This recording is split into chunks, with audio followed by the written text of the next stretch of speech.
Swayam Prabha. Digital India. Educated India.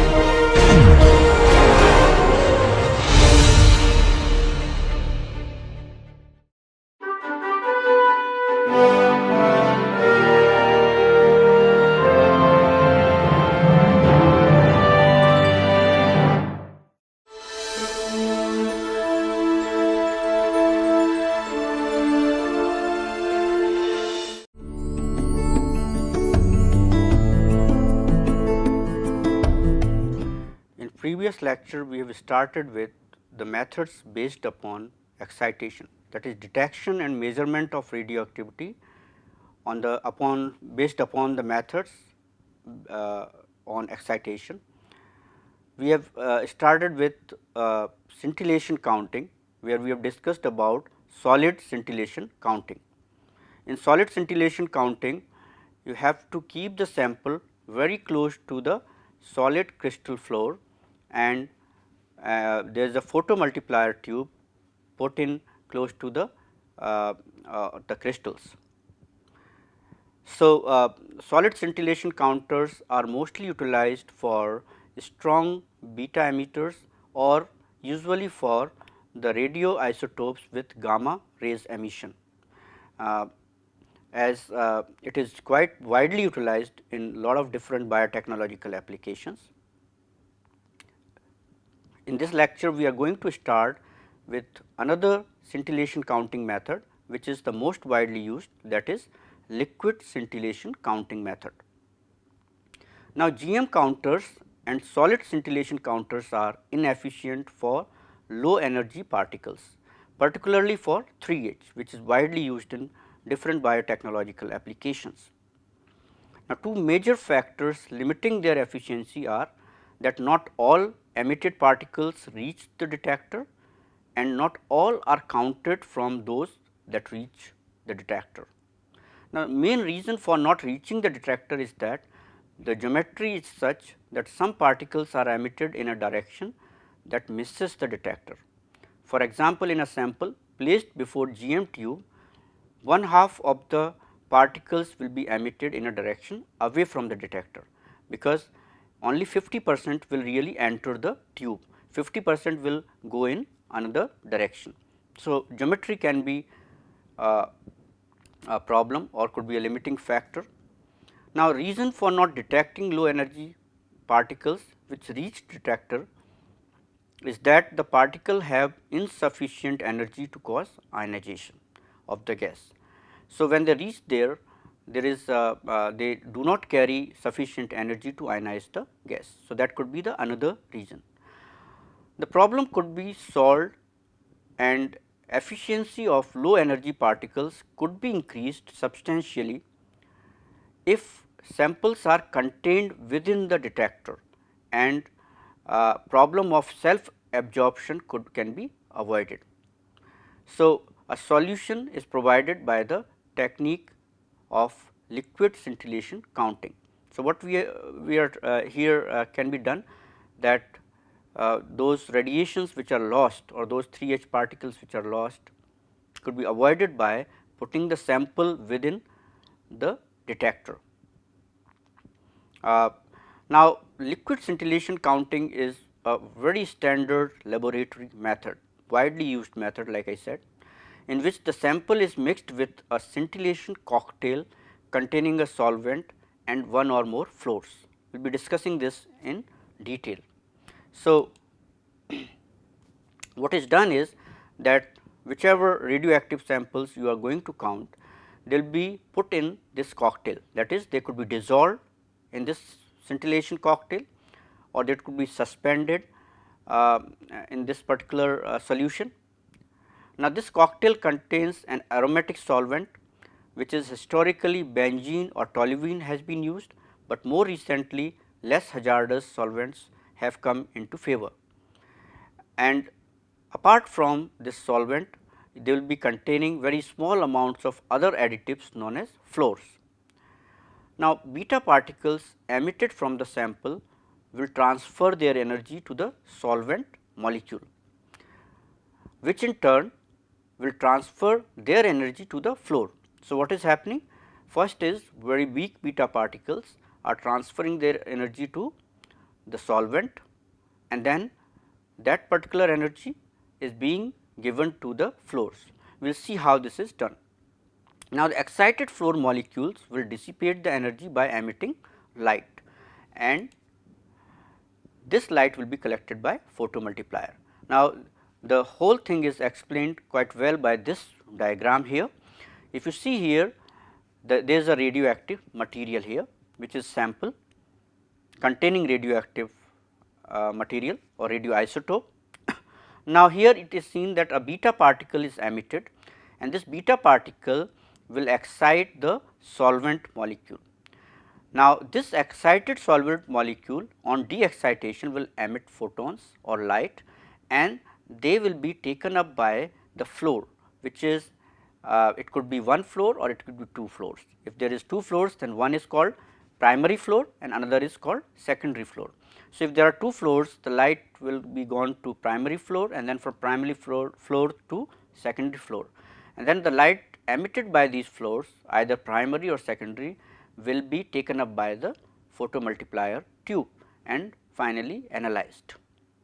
So, this is how the whole process in liquid scintillation counting occurs actually, as the radioactive sample is present in the scintillation cocktail only. And as I have shown you earlier in previous lecture, that how the sample is placed very close to the detector. All right. This is the photomultiplier tube. This we have explained earlier in case where we were discussing scanning electron microscope also. So, there is a scintillator which collects this light, these are converted to, and through light guide they reaches to the tube. There is a photo cathode. These photons are converted to photoelectrons, they are amplified and finally signal is measured. All right. So, what we are looking at is that how this energy transfer is taking place in liquid scintillation counting. Now, a small number of organic solvents fluoresce when bombarded with radioactivity, like we have seen in the previous figure. Now, the light emitted from this solvent is of very short wavelength. So, this will not be efficiently detected by photomultiplier. I will show you this in a little while. However, if a compound, that is a fluor at low concentration, is dissolved that can accept the energy from the solvent and itself fluoresce at a longer wavelength, then the light can be more efficiently detected. Now, such a compound is known as primary fluor, and the most frequently used example is PPO or 2,5-diphenyl oxazole. This is a very common primary fluor. Now, so what happens? The light has first a solvent is excited, then it emits longer wavelength which is taken up by primary fluor, it is excited, then again it will emit further longer wavelength. Now, it depends on the sensitivity of the photomultiplier tube whether it can accept directly that wavelength or not.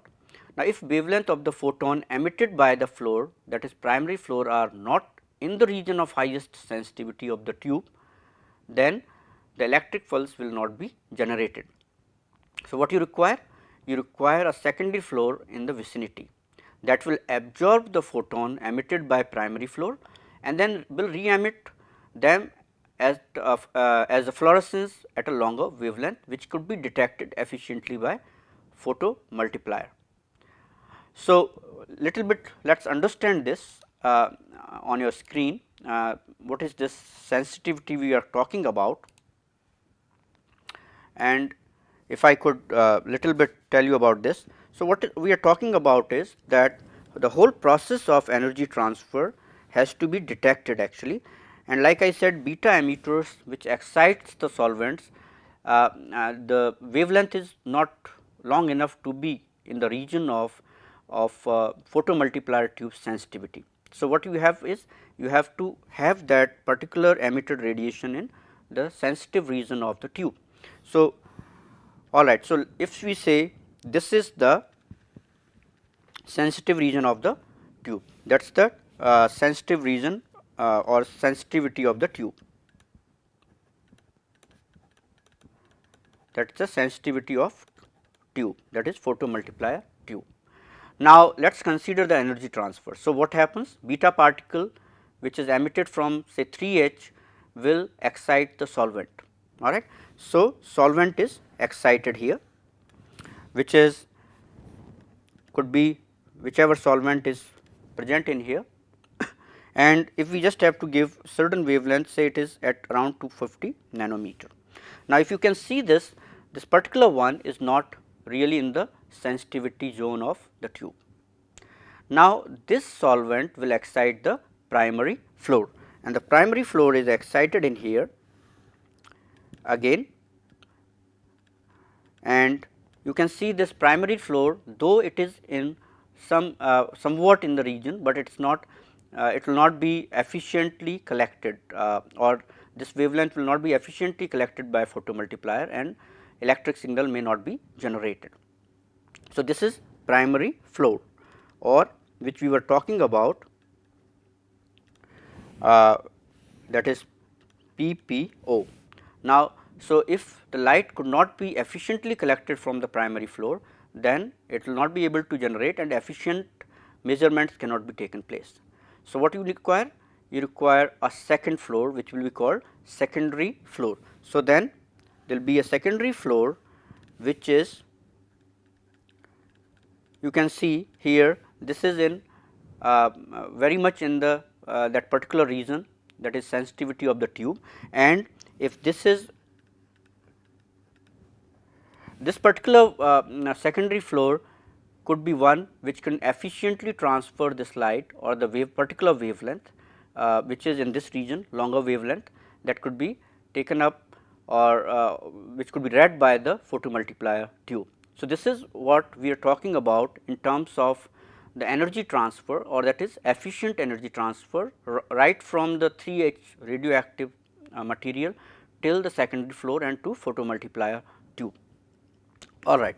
So, let us return to our discussion. So, what we are discussing was that you can require 2 fluors rather than 1, but it could be that 1 fluor could also work, like in many advanced versions it has this particular facility. Now, so unfortunately, the light emitted by PPO, like we were talking, is not always detected. So, you have a secondary fluor, and like I said, secondary fluor is POPOP, which is 1,4-di-2,5 phenyl oxazole benzene, and we will call it POPOP.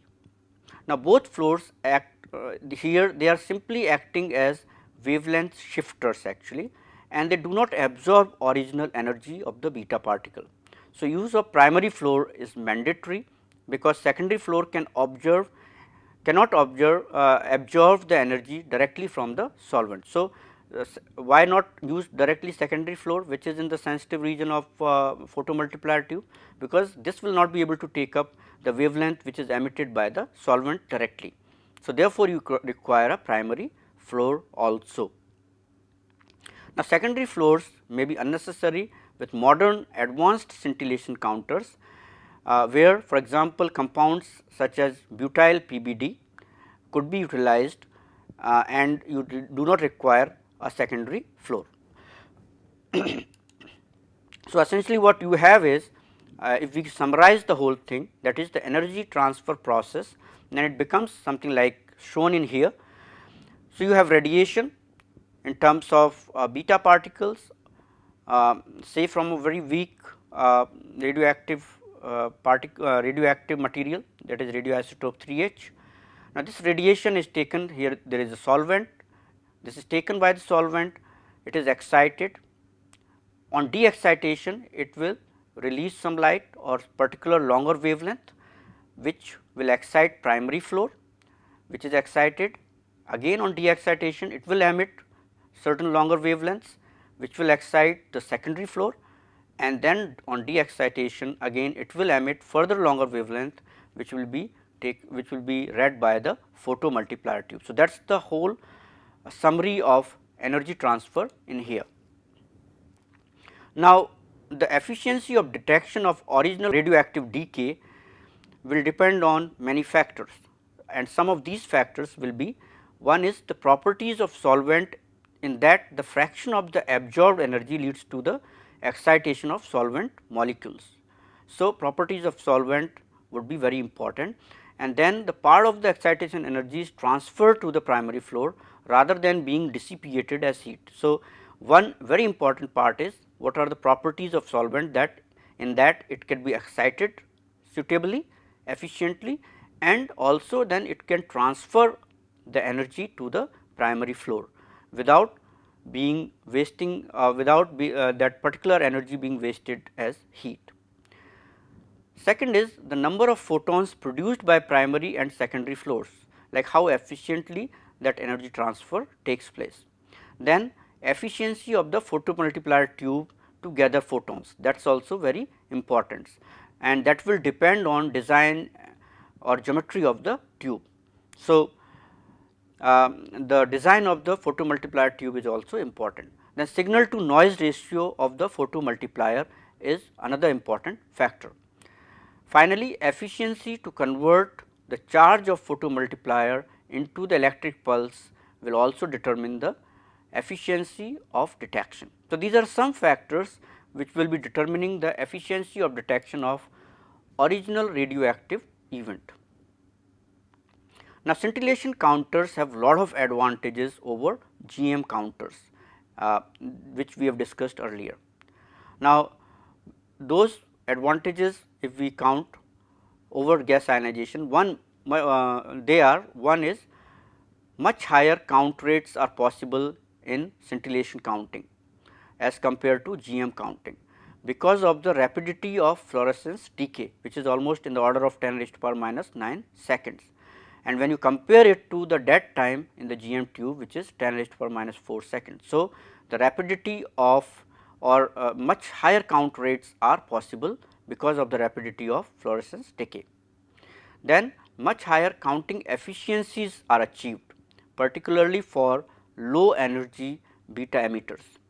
Now, the best efficiency for 3H would be 5% with GM counters, and compare it with the scintillation counters like liquid scintillation counters, it is about or more than 50% efficiency could be achieved routinely. So, you can compare that it is much efficient than the GM counter. Then ability to accommodate samples of any type, like including liquids, solids, suspensions and gels, that is another important part of liquid scintillation counting. Ease of sample preparation, the ability to count separately different isotopes in the same sample, that is a big advantage in terms of if certain sample is containing two isotopes, that could be easily distinguished if the energy spectrum is differing or different for two isotopes. So, that could not be done in GM counters. Then scintillation counters are highly automated now and are very good for quantitative and qualitative estimations. So, there are a lot of advantages of the scintillation counting, particularly liquid scintillation counting, but there are a lot of disadvantages also. Now, for scintillation counting, most of the inherent disadvantages have been overcome by improvement in instrument design, but some of the disadvantages, which includes: one is cost per sample of scintillation counting, that is very high, but like I said, this factor could be overlooked as it provides versatility, sensitivity, accuracy and ease for most applications. So, it could be overlooked, the cost of the operation could be overlooked because of lot of different advantages in here. Now, there are other important disadvantages. One is photomultiplier noise, actually, that is at very high voltage applied to the photomultiplier, the electronic events occur in the system and these are independent of radioactivity, but they will contribute to a high background count referred to as photomultiplier noise. So, that is photomultiplier noise is one problem. Now, this photomultiplier noise could be partially reduced by cooling the photomultiplier. Apart from cooling, which may not be enough for reducing the noise, there could be, you can put in a pulse height analyzer. Now, pulse height analyzer is set to reject most of the noise pulse which are of low energy, that is, a threshold or gate setting is done. Now, this disadvantage could be that low energy pulse resulting from low energy radioactivity like 3H could be discarded. So, what is done is, there is another method is used which is called coincidence counting. What is done here is, 2 PMT tubes or 2 photomultiplier tubes are set in coincidence, such that only when a pulse is generated in both tubes at the same time, it is allowed to pass to scalar, and this will certainly reduce the noise to a very low level. Now, a coincidence circuit is set to discriminate between noise and pulse caused by beta particles. Only in the later case will light strike both detectors simultaneously, and the coincidence gate will allow or announce that a beta decay has occurred. So, if it is a noise, then possibility is that it will not hit both tubes. Now, the chance of noise pulses reaching both photomultiplier tubes simultaneously is very rare or very small. If the coincidence circuit detects a pulse from PMT or photomultiplier tube and not from the other within 40 nanoseconds, the analyzer will disregard the pulse. So, this coincidence circuit ensures that the background, that is liquid scintillation counting background, is kept at as low as possible here. This figure shows how 2 photomultiplier tubes have been put in here. You can see there is one photomultiplier tube here, another here, and the sample is in between. So, when signal reaches to both, then only it will be counted, otherwise it will not be counted. So, that is the one method to reduce the photomultiplier noise. Now, there are other disadvantages also. One of the greatest disadvantages of scintillation counting is quenching. Now, this occurs when the energy transfer process suffers interference. So, quenching refers to any process which decreases the fluorescence intensity of a given substance. So, in essence, it is interfering with the quenching, the phenomenon of quenching interfering with the energy transfer actually, and it will certainly lower the counts. Now, quenching can be of different kinds, and these kinds could be, one is optical quenching. Now, optical quenching occurs when dirty scintillation vials are used. What will happen? If these are dirty scintillation vials are used, they will absorb some of the light being emitted before it reaches the photomultiplier. So, what has to be done? That one needs to use clean vial, and they should be handled carefully to avoid any grease or dirt on the vial surface. So, optical quenching is one problem. Then there could be others like color quenching. The color quenching occurs if the sample is colored and results in light emitted being absorbed. So, if color is absorbing the emitted light, then again that is a problem with the scintillation counting. And so, what has to be done is that if in some way if color could be reduced or certain like relative counting could be done, it could be then taken care of. So, color quenching is another problem. Now, third quenching problem could be chemical quenching. Now, this form of quenching occurs when anything in the sample interferes with the transfer of energy from the solvent to the primary floor or from the primary floor to the secondary floor. It is the most difficult form of quenching to accommodate. Now, an appropriate method of standardization which requires determining the counting efficiency of each sample and then conversion of counts per minute to absolute counts has to be done, which is kind of adds to your problems. There are other things like chemiluminescence. Now, chemiluminescence results from chemical reactions between components of the sample to be counted, and the scintillation cocktail and the produces light emission unrelated to excitation. So, of the solvent and flow system by radioactivity. Now, these light emissions are generally low energy events and they are rejected by the threshold setting of the photomultiplier in the same way as a photomultiplier noise. So, chemiluminescence could be another problem where certain chemical reactions are occurring and they are producing light which is totally unrelated to excitation, and it could be, if it is a weak emissions, then they could be easily taken care of by a threshold setting actually. Like chemiluminescence, there is another phenomenon called phospholuminescence. Now, this results from the components of the sample including the vial itself absorbing light and re-emitting it. Now, unlike chemiluminescence which is once only effect, phospholuminescence will occur on each exposure of a sample to light, and samples that are pigmented are most likely to give phosphorescence.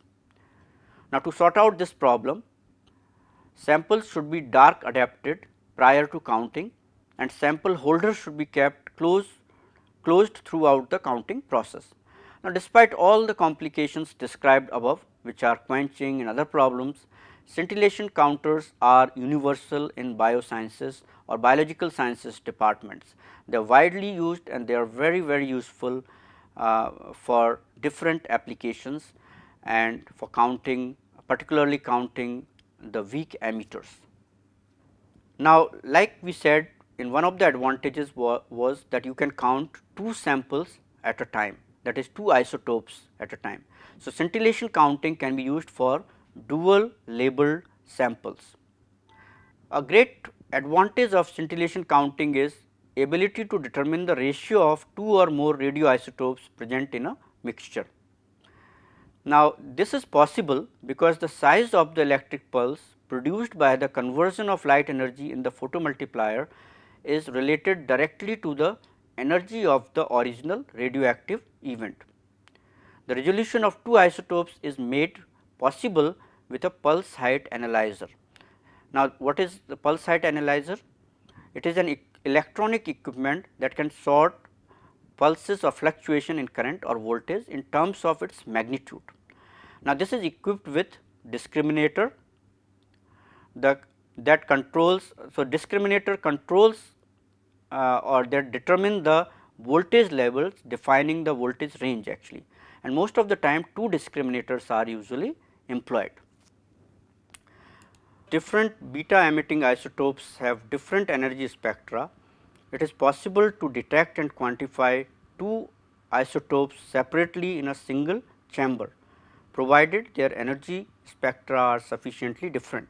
Now, if we take some examples of pair of isotopes that have sufficiently different energy spectra, they could be like 3H and 14C, 3H and 35S, 3H and 32P, 35S and 32P. If you could recall, I have shown you in previous lectures the beta spectra or beta particle emission spectra of different isotopes, and they were quite different in all the cases. Now, like I will show you one figure here, but before that, now this spectra of 2 isotopes which is could be there, they will overlap only slightly. What does that mean? That they are sufficiently different. Now, by setting a pulse height analyzer to reject all pulses of an energy below certain threshold, like say threshold x, and reject all pulses of energy above certain threshold, say y or window y, you will be able to set a particular threshold value, and also you will have for another isotope, you will have a threshold of another threshold, say threshold A, and another window, say window B. Now, it will be possible to separate these 2 isotopes completely. So, what a pulse height analyzer set with a threshold and window for a particular isotope, this is known as channel actually. So, what you have done, because you would like to detect and quantify 2 of the isotopes, you have certain threshold values with a pulse height analyzer set with threshold values for 2 isotopes, and this particular thing is called channel. most modern counters operate with say they are multi-channel analyzers, and so they have maybe they can have more than one channels, and they are based on analog to digital converter. Now, dual label counting has proved to be useful in many aspects of molecular biology. Example, say it would be nucleic acid hybridization studies or mechanism of ribosomal subunits, protein synthesis or transcription, metabolism or drug analysis or development. Lot of different applications could be there. Now, this figure clearly shows what we were discussing here. So, what you have is a pulsite, you are trying to detect two isotopes. If you can see, there is X threshold and there is a Y threshold, which is Y window we call, and this part here that will be measuring this channel, one channel will be measuring isotope S and another channel 2 which is set on another threshold which is A, and it will reject all below A, all signals below A, and there is a window B. So, there will be another channel for second isotope which we are calling isotope T. So, by putting in two channels, that is multi-channel detectors, you would be able to detect and quantify the two isotopes simultaneously in a sample. So, that is a great advantage of liquid or scintillation counting over GM counting. Now, let us little bit move into the determination of counting efficiency. Now, a major problem encountered in scintillation counting is that of quenching. Now, this is a real problem, like we have seen or we have discussed it, and it makes it very important to determine the counting efficiency, because what you are doing is you have to standardize the counting methods, so that you know that every time you are counting correctly. Now, this could be done by one of the several methods of standardization, and all of which apply to both solid and liquid scintillation counting. Now, this could be internal standardization, there could be external standardization, and even there could be a channel ratios could be taken, like this could be counted in two channels and it could be ratios could be taken. Now, very briefly, in internal standardization, first the sample is counted and it gives a reading of say a particular count per minute. Then it will be removed from the counter and a small amount of standard material of known disintegration will be taken. Then that will be sample will be again counted, that will be C counts per minute, and then counting efficiency of the sample will be calculated by this formula here, which is 100 in bracket C minus A upon B percent. So, you will be able to, through internal standardization, you will be able to count the efficiency here through internal standardization. Now, it is obviously necessary in this method to use an internal standard that contains the same isotope as the one being counted, and also to ensure that the standard itself does not act as a quenching agent. So, these are a few precautions has to be taken. Internal standardization is simple and reliable and corrects adequately for all types of quenching. Now, this method demands calibration of two factors and it demands more accurate pipetting in adding standards. So, these things has to be taken care of for internal standardization. Then there could be another way is channel ratios actually. Now, when a sample in scintillation counter is quenched, the scintillation process is less efficient. So, less light is produced for a given quantum energy of radiation. So, what happens then? The energy of a spectrum for a quenched sample appears to be lower than for an unquenched sample. So, the higher the degree of quenching, the more pronounced is the resulting decrease in the spectrum. So, the method involves the preparation of a calibration curve based on counting in two channels that cover different but overlapping parts of the spectrum. Now, as a sample is quenched and the spectrum shifts to gradually lower apparent energy, the ratio of the counts in each sample will vary. To prepare the standard curve, a set of quenched standards is counted. So, the efficiency is then plotted against channel ratio to form the standard curve, and once the standard curve has been prepared, the efficiency of counting experimental samples can be determined, and samples are counted in the same two channels. The ratio is calculated, put into the graph, and the efficiency is read.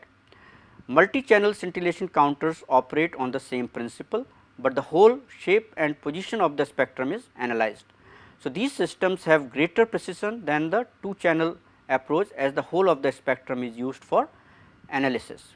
So, here it is shown in here where you can have counts per minute, and you can see how the different, due to different quenching effects, the spectrum or lower energy spectrum is obtained.